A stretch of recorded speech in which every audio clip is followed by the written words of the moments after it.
అబార్షన్లపై నిషేధం ఇప్పుడు America politics లో హాట్ టాపిక్ గా మారింది. అబార్షన్లను రద్దు చేస్తూ సుప్రీంకోర్టు వెలువరించిన తీర్పుపై డెమోక్రటిక్ రిపబ్లికన్ పార్టీల మధ్య తీవ్ర స్థాయిలో చర్చ జరుగుతుంది. ఈ నేపథ్యంలో ఉపాధ్యక్షురాలు చేసిన ట్వీట్ వైరల్ గా మారడంతో ఎక్స్ అధినేత ఎలాన్ మస్క్ కౌంటర్ ఇచ్చారు. ట్రంప్ అబార్షన్లను నిషేధిస్తారంటూ కమలా హారిస్ చేసిన ఎక్స్ పోస్ట్ కు ఎక్స్ కమ్యూనిటీ నోట్స్ ను ట్యాగ్ చేసింది. దీంతో ఇప్పుడు ఈ వివాదం చినికి చినికి గాలివాన్లా మారింది. ఎక్స్ యూజర్లంతా ఇప్పుడు కమలా హారిస్ పోస్ట్ పై స్పందిస్తూ అబద్ధాలను ప్రచారం చేయవద్దంటూ మండిపడుతున్నారు.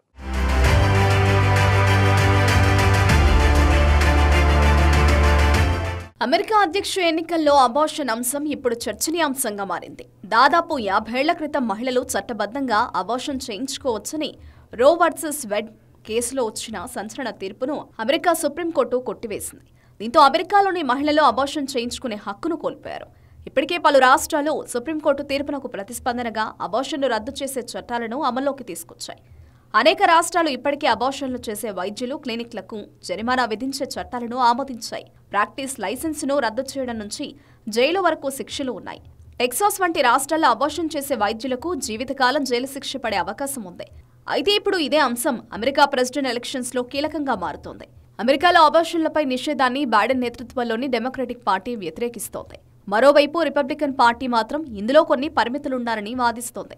దీంతో ప్రస్తుతం సోషల్ మీడియా సహా పలు డిజిటల్ ప్లాట్ఫామ్లలో దీనిపై తీవ్రంగా చర్చ జరుగుతోంది. ఈ నేపథ్యంలోనే ఈ విషయంపై అమెరికా ఉపాధ్యక్షురాలు కమలా హారిస్ పై టెస్లా అధినేత ఎలాన్ మస్క్ విమర్శలు చేశారు.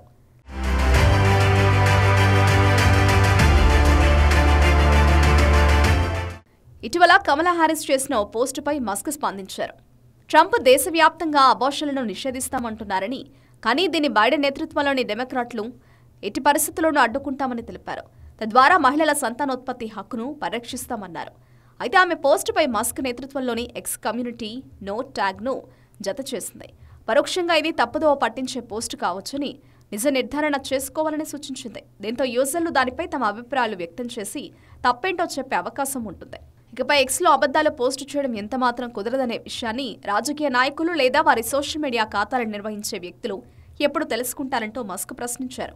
ఇటీవల బైడెన్తో జరిగిన చర్చలో తాను అబార్షన్ను నిషేధించబోనని ట్రంప్ స్పష్టంగా చెప్పారని మస్క్ తెలిపారు.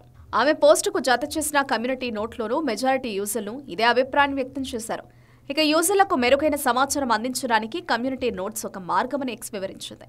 తప్పుదారి పట్టించే పోస్టులను యూజర్ల సహకారంతో సరిదిద్దేందుకు ఒక అవకాశమని తెలిపింది. ఏదైనా పోస్టుపై అభ్యంతరాలు వ్యక్తమైతే ఎక్స్ దానిపై కమ్యూనిటీ నోట్స్ ట్యాగ్ను జత చేస్తుందని, యూజర్లు దానిపై తమ అభిప్రాయాలు వెల్లడించవచ్చని తెలిపింది. మెజారిటీ రేటింగ్ ఉన్న యూజర్ అభిప్రాయాన్ని అందరికీ కనిపించేలా పెంచేస్తామని, దీంతో వాస్తవమేంటో అందరికీ తెలుస్తుందని ఎక్స్ తెలిపింది.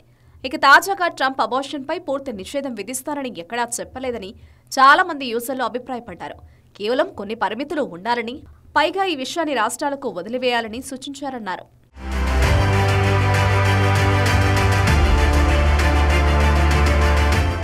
ఇటీవల ట్రంప్ బైడెన్ మధ్య జరిగిన డిబేట్లోనూ అబార్షన్లపై ఇద్దరి మధ్య ఘాటైన చర్చ జరిగింది.